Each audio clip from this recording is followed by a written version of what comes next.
عفنان صاحب آپ سے بھی ہے، آپ کے اتحادیوں سے بھی ہے اور آپ کے ساتھ جو کھڑے ہیں ان سے بھی.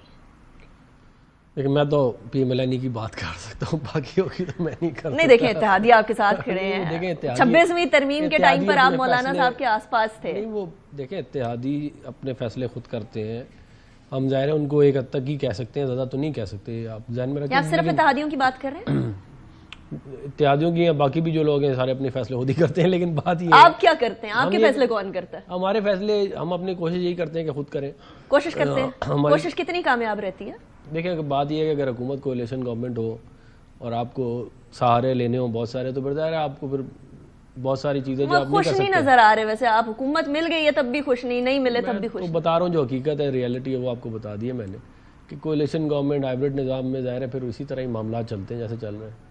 ہم جو ہے کوشش ہماری یہی ہے کہ ہم یہ اچھا طریقہ ہے ویسے اپنے کندھوں سے ذمہ داری اٹھا کے کسی کے کندھوں پہ ڈالنے کا، تاکہ کل کو کچھ گڑبڑ ہو جائے نا تو بولے ہم تو نہیں تھے. آپ مجھے بتا دیں میں نے غلط بات کی اگر کوئی. میں تو یہ پوچھ رہی ہوں پھر حکومت میں بیٹھے کیوں ہیں آپ؟ نہیں تو پھر ملک کو ڈیفالٹ کرنے دیتے، ملک تباہ ہو جاتا. آپ نہیں آئیں گے تو ملک ڈیفالٹ ہو جائے گا. کون کرے گا؟ آپ مجھے بتا دیں. ہمارے علاوہ پھر اسی کو دے دیتے ہیں جس کو پہلے دیا ہوا تھا، اس ڈیفالٹ پہ لا کے چھوڑ کے گئے تھے اور پھر کیمپین بھی کر رہے تھے کہ ڈیفالٹ ہو جائے گی. تو شکر کریں اللہ کا بچ گیا.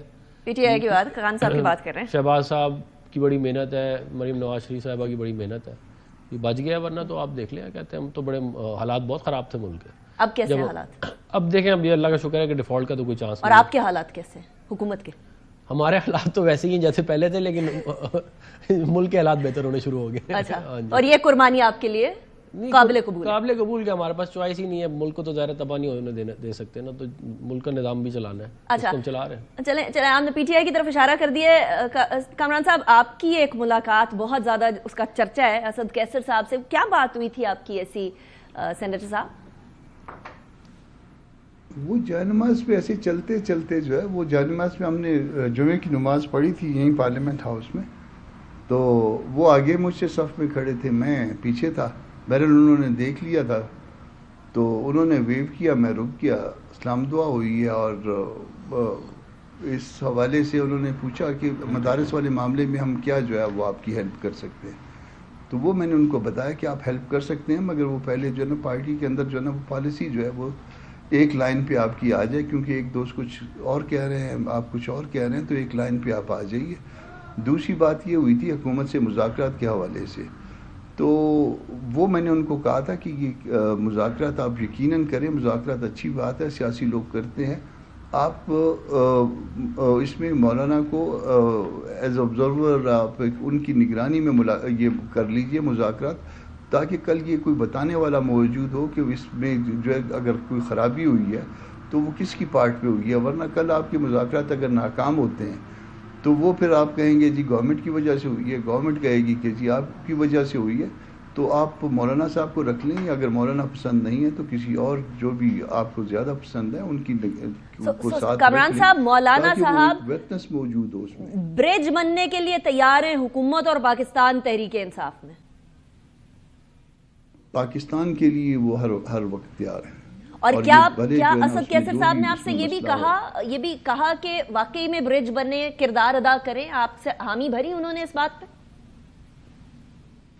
دیکھیے وہ اکیلے تو بات حامی نہیں بھر سکتے، مگر انہوں نے کہا تھا کہ میں منڈے کو، انہوں نے پوچھا تھا مجھ سے کہ مولانا کب آئیں گے ڈیر اسماعیل خان سے. میں نے کہا کہ سنڈے کو آئیں گے. انہوں نے کہا میں منڈے تک میں بھی چکر لگاؤں گا. تو پھر بیٹھیں گے، گپ شپ کریں گے. مگر میں نے ان کو پرپوزل دیا تھا کہ آپ مذاکرات کریے. ایک تو مذاکرات ضروری ہیں کہ پاکستان کے ساتھ جو ہے نا وہ کوئی اچھا نہیں ہو رہا ہے جو حالات ہیں، اور دوسرا یہ کہ کسی کو ساتھ لے کے بیچ میں بیٹھیے تاکہ جو ہے نا کوئی ایسے نتیجہ خیز ہو جائیں مذاکرات، اور کوئی جو ہے وہ احساس دلانے والا ہو. کوئی اگر غلطی کرے تو اس کو احساس دلائے. اچھا یہ والی بات تو بڑی انٹرسٹنگ ہے، لیکن برج کرنے کے لیے دونوں سرے چاہیے ہوتے ہیں نا. ایک سرا تو پی ٹی آئی ہو گیا، وہ آپ سے مذاکرات کرنے کو تیار بیٹھے اور وہ کہہ رہے ہیں ہم نے کمیٹی بنا دی، اب کوئی مذاکرات کرنا چاہتا ہے تو آ جائیں مذاکرات کر لیں. دوسرا سرا یعنی حکومت اس ٹائم پہ ٹال مٹول سے کام لے رہا ہے کہ نہیں ہم نے آپ کو پہلے کہا تھا، اب وہ پل کے نیچے سے پانی گزر گیا ہے، اب کیا بات کرنی ہے. تو کیا آپ مذاکرات کرنے کے لیے تیار ہیں تاکہ کوئی برج بن بھی سکے؟ دیکھیں بات یہ ہے کہ یہ مذاکرات والا معاملہ کئی سالوں سے چل رہا ہے. ہم نے بہت دفعہ ان سے یہ کہا کہ ہم تیار ہیں مذاکرات کرنے کے لیے. اب وہ تیار ہے، میں اسی پہ آ رہا ہوں. تو یہ ہمیں آگے سے جو ہے ان کا بیہیویئر اتنا کوئی اچھا نہیں تھا. اب ہوتا یہ ہے کہ اب ٹھیک ہے یہ کہہ رہے ہیں کہ یہ تیار ہیں، لیکن یہ اس طرح ہوتا نہیں ہے کہ آپ تیار ہیں تو اگلے بھی تیار ہو جائیں. بات یہ ہے کہ اگلے یہ بھی دیکھتے ہیں کہ آپ کتنے سنجیدہ ہیں، خالی تیار ہونے کا معاملہ نہیں ہے. آپ کو اگر یاد ہو 2022 میں جب یہ الیکشن والا معاملہ چل رہا تھا تو کمیٹی بنی تھی دونوں حکومت کی اور اپوزیشن کی، اس پہ ایگری کر گئے تھے ایک ڈیٹ پہ کہ اسمبلیاں توڑ دیں گے اور الیکشن کال کر دیں گے. اس پہ جب یہ ایگری کر گئے پی ٹی آئی والے خوش تھے، ادھر ان کی جو لیڈرشپ تھی، عمران خان صاحب کی کال آئی اور کہتے ہیں جی نہیں ابھی حکومت ہو. تو جب اس طرح کا بیہیویئر ہوگا تو ظاہر ہے آپ کہہ رہے ہیں کہ کوئی بھروسہ ہی نہیں ہے کہ پی ٹی آئی نے. میں یہ کہہ رہا ہوں کہ یہ کانفیڈنس بلڈنگ میجر لیں اور یہ آہستہ آہستہ ہوگا یہ کام. اگلے جو ہے وہ آپ پہ ظاہر اتنا اگر یہ سمجھ رہے ہیں کہ ان سے ہم بات کریں گے اور ہم اس کے لیے آہستہ کام بڑھنے کے لیے پہلا قدم تو اٹھانا پڑے گا. ٹھیک ہے نا، حکومت پہلا قدم اٹھا رہی ہے یا نہیں؟ نہیں، حکومت کے اندر جو لوگ ہیں اور جو باقی سارے معاملات ہیں وہ زیر غور ہے یہ اس وقت بہت زیادہ.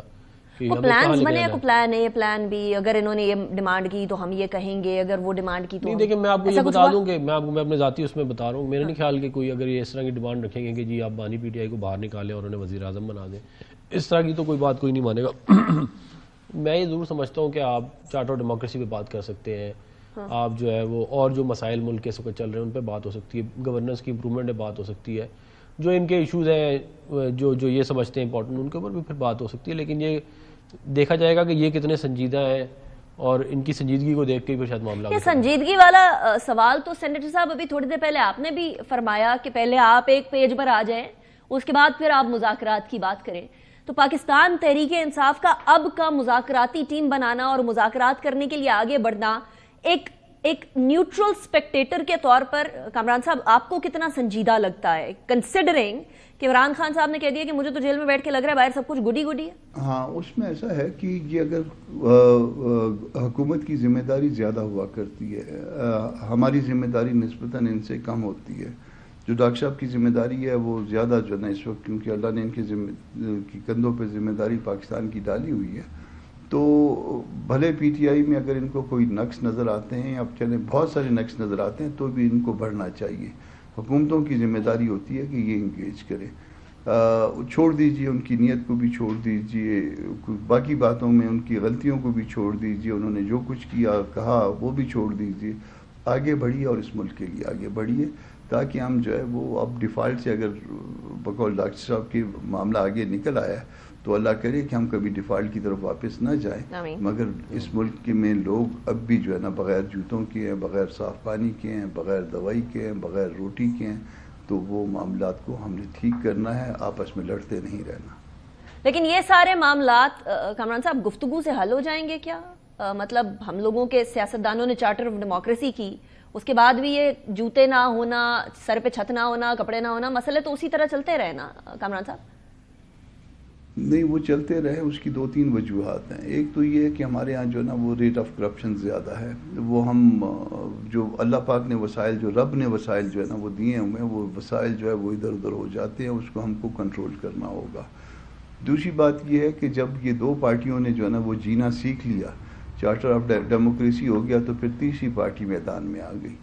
تو اب اس کو نہیں کہتے کہ کیوں آئی، کس لیے آئی، مگر تیسری پارٹی بہرحال میدان میں آ گئی. اور پھر حالات اسی طرح سے ہو گئے، کیونکہ یہ اگر پارٹیاں، پالیٹیشین جو ہے نا وہ اگر آپس میں اسی طرح سے آمنے سامنے رہے تو پھر کہیں نہ کہیں پہ جو ہے نا سیاست کمزور ہوتی ہے.